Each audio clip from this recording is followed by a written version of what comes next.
இருக்கலாம். ஓகே, வள்ளியம்மைன்னு ஒரு அம்மா உங்களுக்கு வேண்டிய ஒரு இடம் கொடுத்து அதில் ஒரு காலேஜ் கட்டிக்கலாம், அது இன்ஜினியரிங் காலேஜாக இருக்கட்டும் அப்படின்னு சொல்லிட்டுனா அதுக்கு எவ்வளோ பெரிய மனசு வேணும்.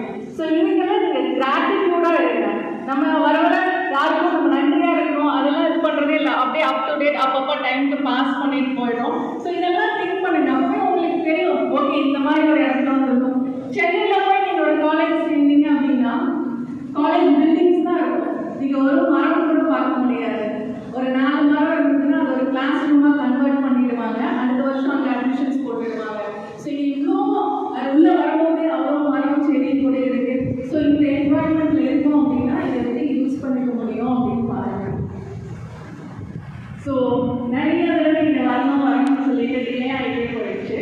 ஸோ இன்னைக்கு இங்கே வர முடிஞ்சதுக்கு அந்த சான்ஸ் கொடுத்ததுக்கு principal, correspondent, directors, dignitaries on the dais, teaching staff, non-teaching staff, and supporting staff எல்லாரும் முடிச்சோம். படிச்சு இன்ஜினியரிங் சீட் கிடைக்கும் போது விளக்கமாக சொல்லுவாங்க இல்லையா, நீங்கள் யோசிச்சு பாருங்க, 25 வருஷத்துக்கு முன்னாடி ஒரு பொண்ணு இன்ஜினியரிங் படிக்கணும்னா என்ன சொல்லியிருப்பாங்க, பொம்பளை பிள்ளைக்கு எதுக்கு இன்ஜினியரிங்னு ஊரில் பாதி பேர் சொன்னாங்க. அப்படிங்கிறதும் என்னோட 2 தம்பிகளும் எங்கள் அக்கா இன்ஜினியரிங்க்கு தேவையான மார்க் எடுத்தா அவளை இன்ஜினியரிங் படிக்க வைக்கணும் சொன்ன ஒரே காரணத்தினால என்னை இன்ஜினியரிங் படிக்க வச்சாங்க. இப்போ நிறைய கோர்சஸ் இருக்குல்ல, நிறைய ஃபேன்சி கோர்சஸ், அட்வான்ஸ் கோர்சஸ் இருக்கு. அப்பெல்லாம் இன்ஜினியரிங்னாலே சிவில் இன்ஜினியரிங் தான் அப்படின்னு நினைச்சாங்க. மற்ற கோர்சஸ் ஈஸி இருக்கு, கம்ப்யூட்டர் சயின்ஸ் இருக்கு, அந்த மாதிரி தெரியவே தெரியாது. அப்கோர்ஸ் எனக்கும் தெரியலன்னு வச்சுக்கோங்க. நீங்கள்லாம் இப்போ கட் ஆஃப் எடுத்து எனக்கு ஆர்டிஃபிஷியல் இன்டெலிஜென்ஸ் வேணும், இசிஇ வேணும், சைபர் செக்யூரிட்டி வேணும்னு வந்திருப்பீங்கல்ல. என்னோட கேஸ் அப்படி இல்லை. அப்போ செகண்ட் இயர்ல தான் வந்து அலாட் பண்ணுவாங்க டிபார்ட்மெண்ட். ஸோ கம்ப்யூட்டர் சயின்ஸ் கொடுத்தாங்க, எடுத்துக்கிட்டேன், படிச்சுக்கிட்டேன், அவ்வளோதான். ஸோ படித்து முடிச்சு கெரியர் டீச்சிங்கில் ஸ்டார்ட் பண்ணி ஐடி கம்பெனி போகிறேன். அங்கே போய் சில வருஷத்தில் நல்ல நிறைய சம்பளம், ஆன்சைட் ஆப்பர்ச்சுனிட்டிஸ், நிறைய கண்ட்ரிஸ் ட்ராவல் பண்ணுறேன். யூரோப்பில் இருக்க ஆல்மோஸ்ட் எல்லா கண்ட்ரிஸும் பார்த்துட்டேன். ஸ்வீடனில் ஒரு 3 வருஷம் இருக்கும்போது அந்த ஸ்வீடனில் இருக்க ஒரு லைஃப் ஸ்டைல், எஜுகேஷனல் சிஸ்டம் இதெல்லாம் இருக்கும்போது நம்ம இந்த எஜுகேஷனுக்கு ஏதாவது பண்ணணும். சின்ன வயசுலேருந்து மண்டைக்குள்ள ஓடிக்கிட்டே இருந்த விஷயத்த ஃப்ரெண்ட்ஸ் கூட டிஸ்கஸ் பண்ணி ஓகே அப்படின்னு டிசைட் பண்ணி நாங்கள் ஸ்டார்ட் பண்ணதுன்னா தட்ஸ் மை சைல்ட் அப்படிங்கிற ஒரு எஜுகேஷனல் தான் இந்த சைட். ஸோ அந்த பையனோட மார்க் கட் ஆஃப் கேட்டது ரொம்ப ஆச்சரியமாக இருந்தது. எங்கள் சப்போர்ட்டில் அவன் இன்ஜினியரிங் கம்ப்ளீட் பண்ணாங்க. இன்ஜினியரிங் கம்ப்ளீட் பண்ணி ஒரு நல்ல ஐடி கம்பெனிக்கு போனதும் இல்லாமல் இன்னைக்கு ஸ்டேஜ் ஏறி சர்வர் முதல் சாஃப்ட்வேர் இன்ஜினியர் வரை அப்படின்னு அவங்களோட கதையை எல்லா ஸ்டேஜ்லையும் சொல்லியிருக்காங்க. நாங்கள் கவர்மெண்ட் ஸ்கூல் சப்போர்ட் பண்ணுறதுல சென்னையில் இருக்க ஒரு கவர்மெண்ட் ஸ்கூல், அந்த ஸ்கூலுக்கு வந்து கண்டினியூஸாக நாங்கள் எல்லா கோச்சிங்கும் கொடுப்போம். லைக் மேத்ஸ், ஷார்ட்கட்ஸ், அப்புறம் English, communication, competitive exams support பண்ணுறது. ஸோ இந்த மாதிரி எல்லாம் இல்லை. காம்படிட்டிவ் எக்ஸாம்ஸில் பாஸ் பண்ண ஸ்டூடெண்ட்ஸை அவங்க ஆசைப்பட்டாங்கன்னு சொல்லி ஃப்ளைட்டில் ஒரு இடத்துக்கு கூட்டிகிட்டு போயிடுவாங்க. ஓகே, ஸோ இப்போ பார்த்தா இதெல்லாம் எப்படி நடந்தது அப்படின்னு இவ்வளோ வருஷத்தில் யோசிச்சு பார்த்தோம் அப்படின்னா அதுக்கு முழு காரணம் என்னோட படிப்பும், நான் படித்த இன்ஜினியரிங் மாதிரி.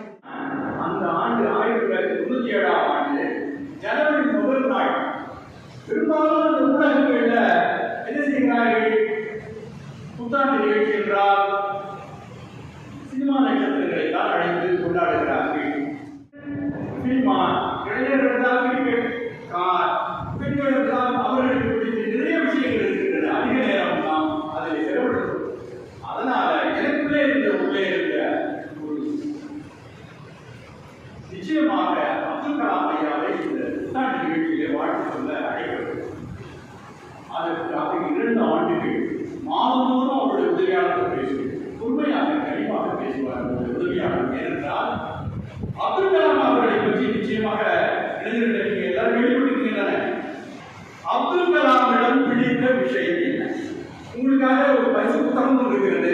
சரி, அதை சொல்லி நான் வேண்ட அப்துல் கலாமிடம் பிடித்த விஷயம் என்ன? அவர் ஏனே கொண்டாடுகிறோம் சொல்லுங்க. யாராவது முன்வார்கள். இல்லை என்றால் நிச்சயமாக நான் பேச தொடங்கி அது மேலே இருக்கீங்க.